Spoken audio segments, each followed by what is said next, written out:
চাঁদ উঠলে আমাদের মাথায় আসে, আমাদের স্মৃতিতে আসে গরুর ছবি আর ছাগলের ছবি, ঠিক না ঠিক বলেন?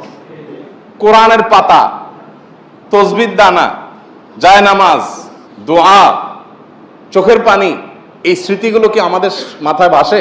তার মানে কি আমরা সঠিক জায়গায় আছি?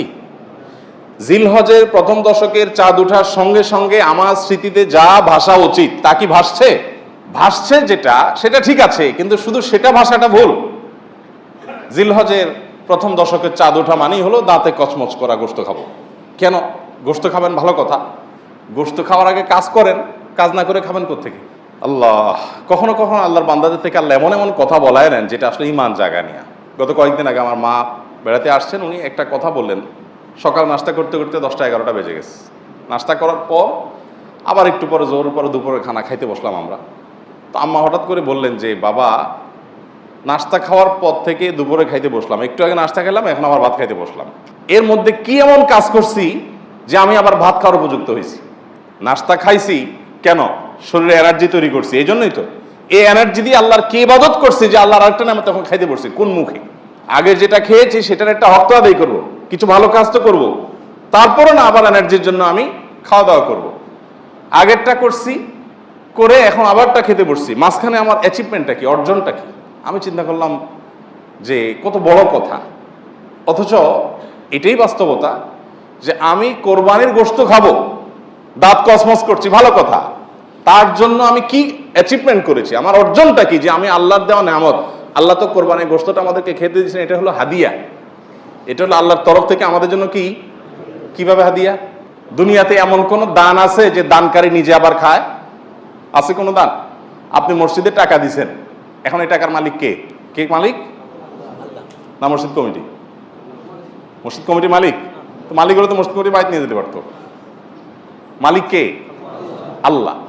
আমরা মসজিদে টাকা দেওয়ার মানে হলো আল্লাহ আপনাকে খুশি করার জন্য দিলাম, আপনাকে তো ডাইরেক্ট দেওয়ার সুযোগ নাই, আপনার ঘরে আমি দিলাম, এটা আপনাকে দিলাম, বিনিময়ে আবার আপনার কাছ থেকে নেব, তাহলে আল্লাহর সাথে গিভ এন্ড টেক হচ্ছে, তাই না? মসজিদ কমিটি শুধুমাত্র সেটার আল্লাহর প্রতিনিধি হিসাবে সেটা ইউটিলাইজ করেন, কিন্তু মালিক কে? এই জন্য কোনো লোক যদি মসজিদে দান করে, মাদ্রাসায় দান করে, কোনো গরিবকে দান করে, আবার দানের কোনো ধাপ দেখায়, তাহলে তার দান আল্লাহ গ্রহণ করেন না। কেন গ্রহণ করেন না? কারণ তুমি তো আমাকে দাও নাই, তুমি সেখানে দিয়ে ভাব ধরেছো যে এটা তো আমার দান, আমার দেওয়া, এবং সেটার ফিডব্যাক তুমি আশা করছো, তাহলে আমার কাছে তুমি আর আশা করতে পারো না। আমার জন্য দিয়ে থাকলে শুধু আমার কাছে আশা করবা, আর কারোর কাছে কিছু আশা করবা না। তো আল্লাহ রাব্বুল আলামিনের দান, আল্লাহর জন্য দেওয়া, যত অপশন আছে আপনি দেখেন। আপনি একটা গরিবকে কিছু টাকা দিলেন, দেওয়ার পর আবার সেটা আপনি ফেরত নিতে পারেন? এটা তার হয়ে যায়। মসজিদে দিয়ে দিয়েছেন, মসজিদের হয়ে গেছে, মাদ্রাসা দিয়ে দিয়েছেন, মাদ্রাসার হয়ে গেছে। যত দান আছে দেওয়ার পরে সেটা নেওয়ার সুযোগ আছে, একটা দান শুধু আছে, একটা দান, সেটা হলো কোরবানি। যে দান করার সময় আপনি বলছেন বিসমিল্লাহ আল্লাহু আকবার আল্লাহুম্মা মিনকা ওয়ালাক, আল্লাহ এই পশু আপনার থেকেই পাইছি, আবার আপনার উদ্দেশ্যে এটা আমি জবাই করে দিছি, এর কোনো কিছু আমার আশা নাই, আমি আপনার উদ্দেশ্যে দিয়ে দিছি। এটা আমি নিজের বাসায় গোশত কিনতে হয় সেজন্য জবাই করি নাই, আমি আপনার নির্দেশ পালনার্থে জবাই করেছি। তাহলে এই গোশতগুলো মূলত আমাদের কাছে আর ফিরে আসার কথা? এটা তো সব আল্লাহর পক্ষ থেকে গরিবদেরকে দান করার কথা, তাই না? কিন্তু না, আল্লাহ কোরআনে বলছেন ফাকুলু মিনহা, কোরবানির গোশত থেকে তোমরাও খাও, তোমরাও খাও, আর ওয়াতআমুল কানিআ ওয়াল মু'তার, যাদের আছে আত্মীয় স্বজন তাদেরকেও দাও, প্রতিবেশীদেরকেও দাও, আবার অভাবী মানুষদেরকেও দাও। তাহলে কি দাঁড়ালো? কোরবানির এই গোশতটা আমি জবাই করার সাথে সাথে এটা আল্লাহর জন্য করে দিয়েছি, বাট আল্লাহ বলছে বান্দা ওকে আমি পাইছি, এখন তোমাকে আবার একটু খেতে দিলাম, তাহলে দানের জিনিসটা আবার আমি পাচ্ছি, এটা আল্লাহর দান না? তো আল্লাহর দানটা পাওয়ার জন্য কি উপযুক্ততা তৈরি করছেন আপনি?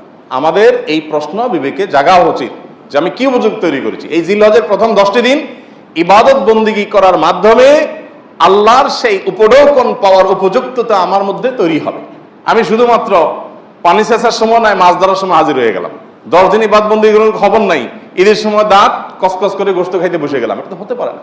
দেখেন, ইসলামের সৌন্দর্যের একটা দিক হলো এটি যে আপনি রমাদান জুড়ে ইবাদত করবেন, সারা রমাদান জুড়ে পরিশ্রম করবেন, এরপর আল্লাহ তাআলা বলবেন বান্দা জান্নাতের আনন্দ তো পরে, নগদ তোমাকে একটা ঈদ দিলাম, আনন্দ করো। বলেন ঈদের আনন্দের যে নির্মলতা, ঈদের আনন্দের যে আপনার অনুভূতি, এই অনুভবটা অন্য কোনো আনন্দে পাওয়া যায়? পাওয়া যায়। মানুষ ঈদের বিকল্প দাঁড় করানোর জন্য বহু চেষ্টা করে, অমুক দিবস তমুক দিবস, হান তান, কিন্তু কোনোটাতেই আসলে ঈদের জায়গাটা কখনো পূরণ করা যায় না, সম্ভব না। আল্লাহ তাআলা নিজে বান্দাকে অলৌকিক এক আনন্দ দেন, লৌকিক কোনো আনন্দ না। এখানে এই আনন্দটা ভেতর থেকে আসে, গরিব ধনী সবার মধ্যে আসে। তো এটা যে দিচ্ছেন আল্লাহ তাআলা, তার জন্য আগে একটা ইবাদতের মৌসুম রেখেছেন। রমাদানের 30 দিনের মৌসুম, আর এই ঈদুল আজহাতে